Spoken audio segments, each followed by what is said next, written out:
Good morning from the North Cottonwood Creek Trailhead. Today you're going to be hiking 14ers Mount Harvard and Mount Columbia. For a full trail guide of both of these 14ers, you can check the link in the description below. So as you can see behind me here, a bit crowded at the trailhead, but pretty easy to get to. A couple of rough spots, but almost every car can get here as long as you just take it slow.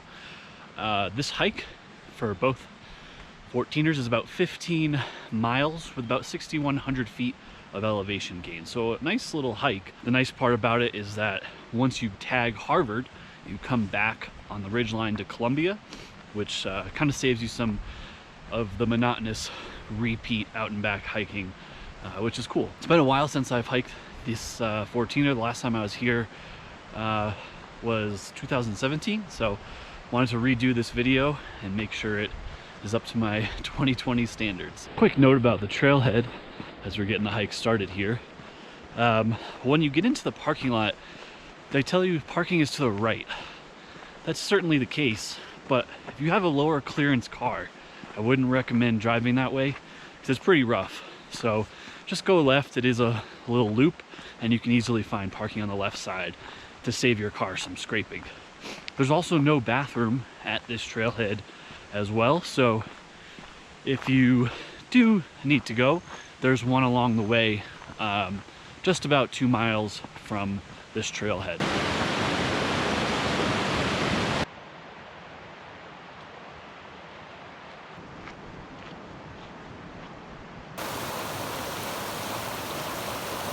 Another pair of 14ers in a wilderness area. So unfortunately, no drones today. I think it's important to point these out because, I mean, obviously I get people talking about the kind of social morality of flying the drone, which I think is a separate discussion. But there's a hard line when it's a straight up regulation. And that's any wilderness area in this country, you are not allowed to have motorized vehicles, and that includes drones.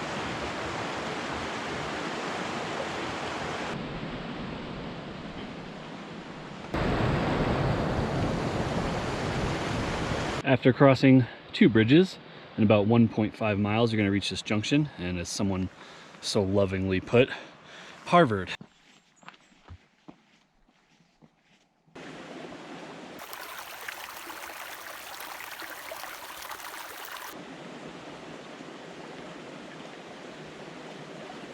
Good look here at neighboring 14er Mount Yale. I've seen a ton of people camping up here, which is, I guess, a good time to talk about camping for this hike.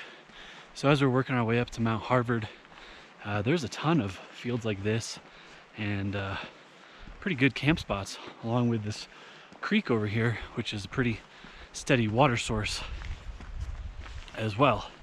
If you don't want to hike into camp, of course, you can camp along the road to the trailhead. There is a pretty good amount of camping options there as well. But I remember this from last time. For some reason this hike is popular to camp. Personally, I think it's a day hike. Just about 3.5 miles into the hike. If you want to go to Mount Columbia first, you're going to go right here. If you want to go to Harvard first, you can go left. I personally recommend going to Harvard first, and the reason for this is because, in my opinion, it's nice.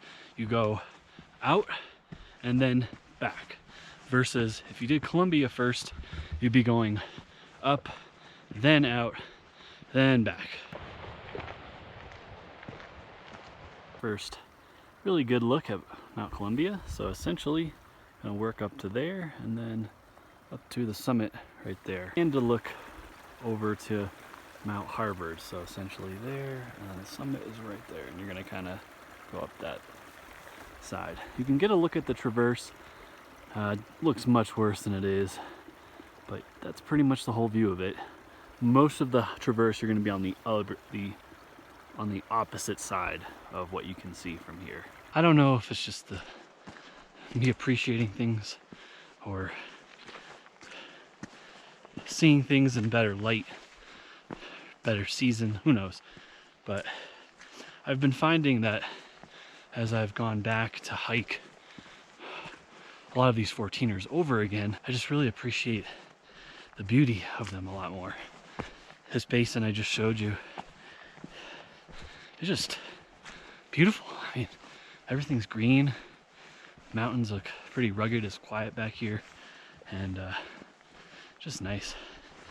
I think the first time around on a lot of these peaks, I was in peak bagging mode, and now obviously I have a different focus when I'm hiking them, different perspective, and I think it just really makes the hike a lot more enjoyable.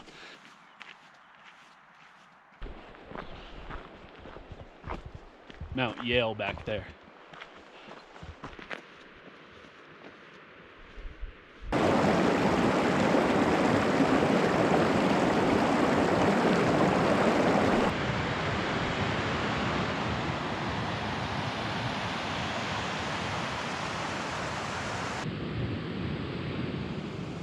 Better look here at the ridge and traverse you'll be taking from Harvard to Columbia. It's a class 2, so obviously show you where you want to navigate as we get closer, but it's definitely looks a lot worse than it actually is, at least technical wise. Trail conditions on the other hand, not so much.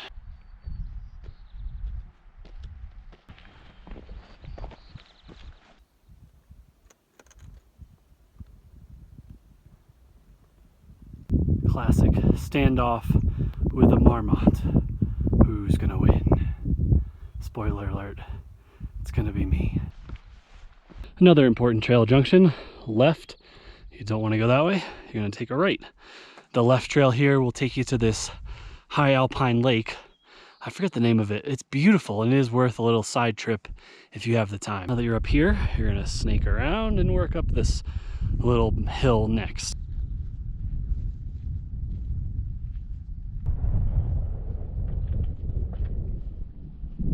You can now see pretty much the remainder of your route. Mount Harvard is this hump back here, and you're just gonna kind of go like this. The theme of Mount Harvard so far, from today's hike at least, is that everything looks deceptively close, but the reality is it's still far away. So we have about a mile of hiking and over 1,000 feet of gain as well.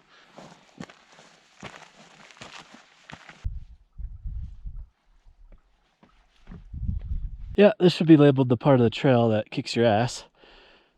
Just came from here, there, and then back there. Very close to topping out of this saddle, and then gonna head right up towards Mount Harvard. Topped out on the saddle here, and still have about 3/4 of a mile of hiking up to the top of Mount Harvard, but it's gonna be pretty straightforward. As we get towards the top, there'll be some higher class 2 scrambling, if you will.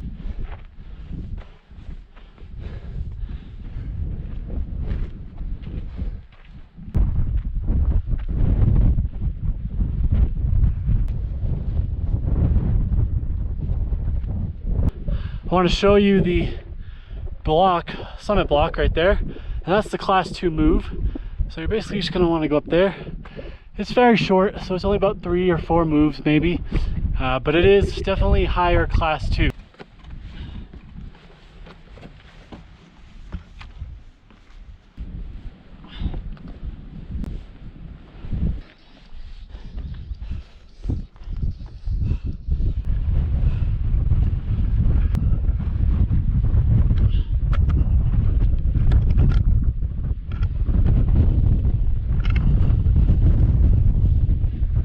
Admittedly going a harder way than I need to, but trying to mix it up a bit.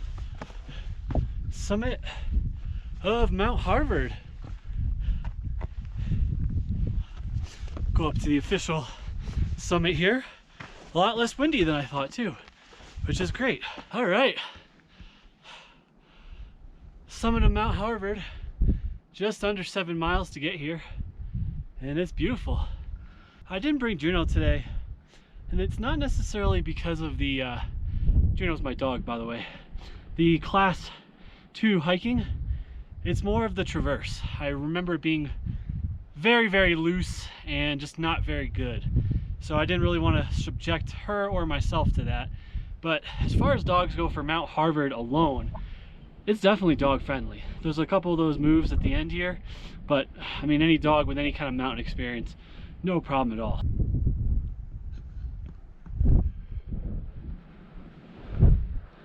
with the summit of Mount Harvard behind me, we're gonna now make our way over to Mount Columbia. So from the top of Mount Harvard to Mount Columbia, it's about 2.75 miles. As many resources say, there's not going to be a very good trail between these two peaks, but it is the standard way to connect and hike both of them.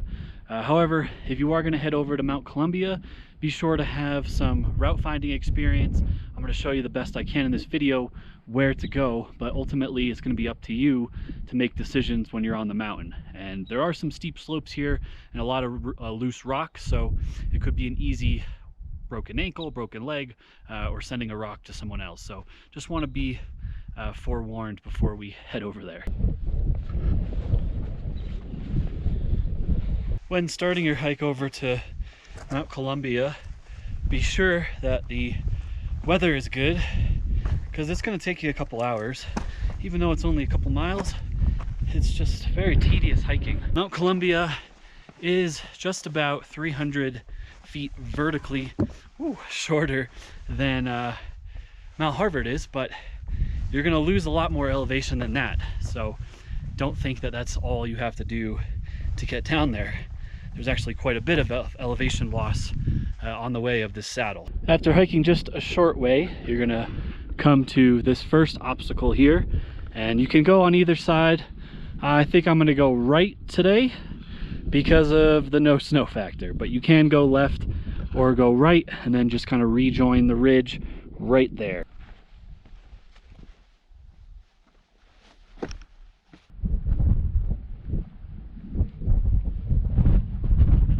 Your view is this, and you're gonna have some options to go down here.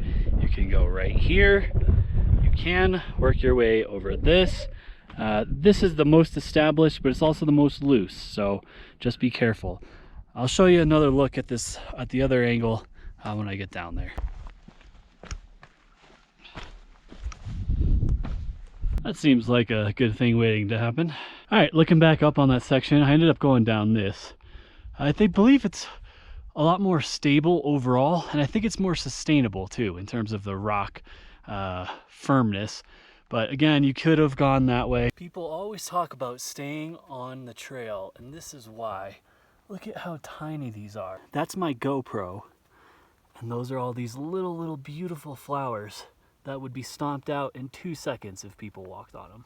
Next up, you're gonna basically just go right through there and rejoin this grassy hump right there.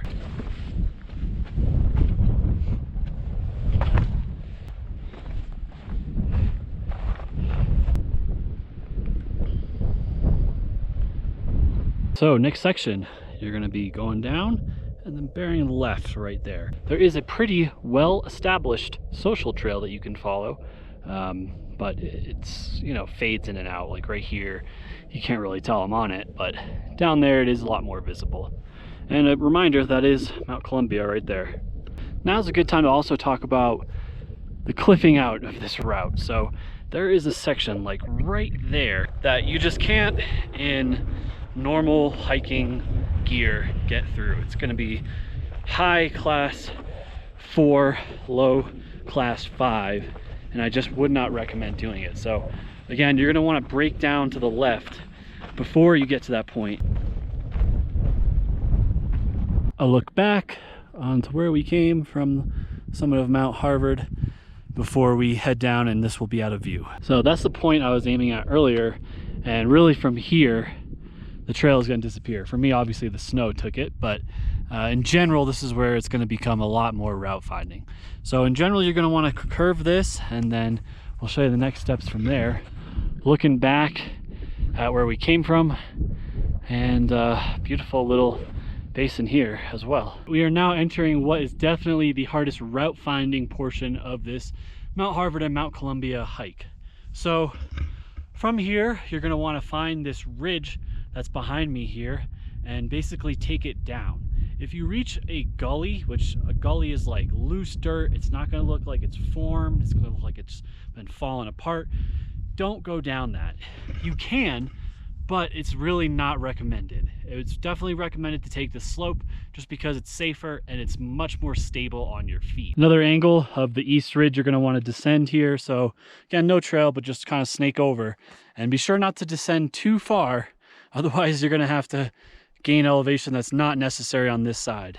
I'll show you where I turn. As you approach the bottom, you're going to see some openings in this right side that look enticing to go down. But again, I would not recommend doing it because it's just so loose and eaten out.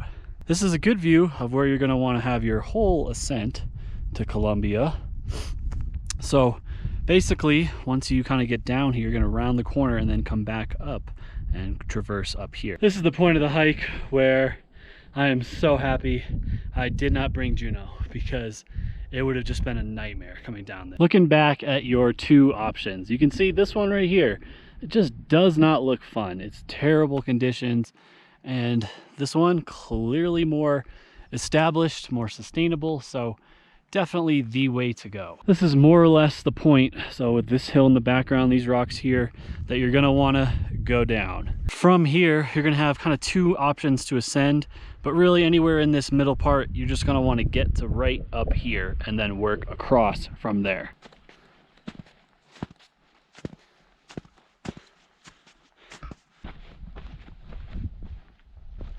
All right, you finally made it to here, and we're just gonna go continue across and then up. Even with snow, even 3 years later, it just sucks. And I can't film a lot of it because it's just like dangerous. But the reason why it sucks is because it's so dang loose. Everything, big rocks, small rocks, the snow, it just sucks. Final stretch. You got about 1,000 feet of gain, and that is Mount Columbia. Chances of storms today, we're supposed to start around 30%-ish, but I don't really like the way these clouds look. But I have nowhere to go, so I have to summit this peak and then just keep moving on super fast if they do roll in.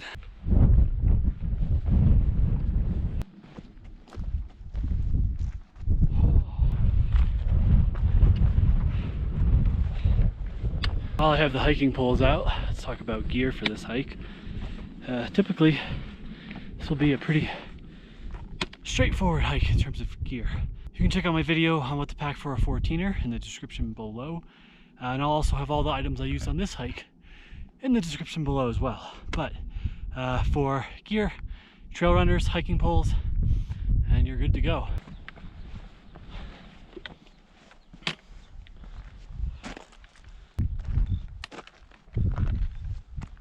Just stopping for a little break here and admiring the entire route over to Harvard. Nearing the summit of Mount Columbia right there. This section right here is the crux.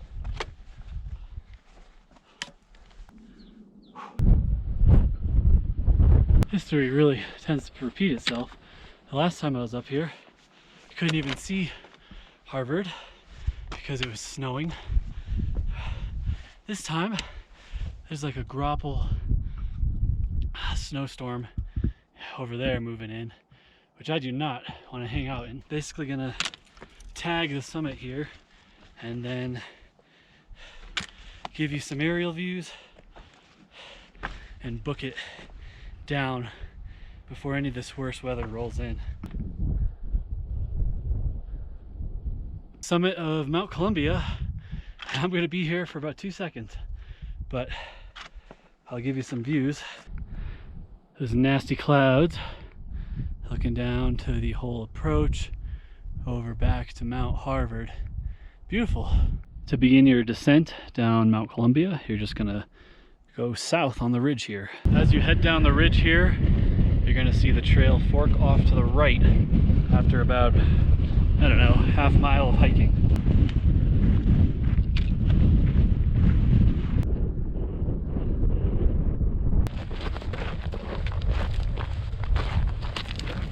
As you get towards the bottom of Mount Columbia, you'll notice the trail is in much better condition down here. That's because Colorado 14ers initiative just, I think last year, finished up this work down here, and it is absolutely fantastic. So shout out to them for all the great work they do. Wow, I am shocked at how little trail finding there is this time around. I was really expecting to have to show all different kinds of tips and tricks for getting down Mount Columbia, but they have really done some great trail improvement. Besides the last quarter to the summit, the rest of it is in really good shape. So yeah, it should be like this for several years to come, which is awesome stuff. Just about back down to tree line now, and luckily none of the storms really came through. Shout out to the weather service for being right. It says 3 p.m. 30% chance, so okay. Almost back to the car now, and gonna wrap up this trail guide of Mount Harvard and Mount Columbia. So I ended up adding about what is gonna be like 1.25 miles of extra hiking. I have two theories about that. Number one, my Garmin bounced around in a gully, and number two, the new trail is longer on Mount Columbia. So I'll have the full accurate length in the full trail guide in the link below, so just check that out.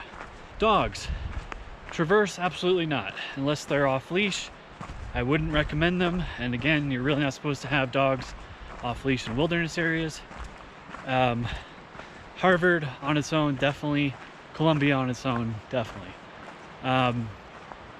Yeah, this was pretty much as type 2 as I remember it the first time. A little bit more fun, a little bit more beautiful, but overall, I'm not sure if I'll be repeating this one. Mount Harvard is the third highest 14er in the state, so maybe that's why there's quite a few people here today. I'm not sure, it's not that great of a hike in my opinion, but nevertheless, it's a nice one to tackle. 2 14ers in one hike if that's what you're going for. For a full trail guide of 14ers Mount Harvard and Mount Columbia, you can go ahead and check the link in the description below. If you want to watch more 14er videos, you can also check out my 14er playlist in the description below. And of course, if you want to know what to pack for a 14er, you can check out my 14er packing list in the description below as well. If you're new to my channel, please hit that subscribe button to not miss any future content. As always, thanks for watching, and we'll see you on the next adventure.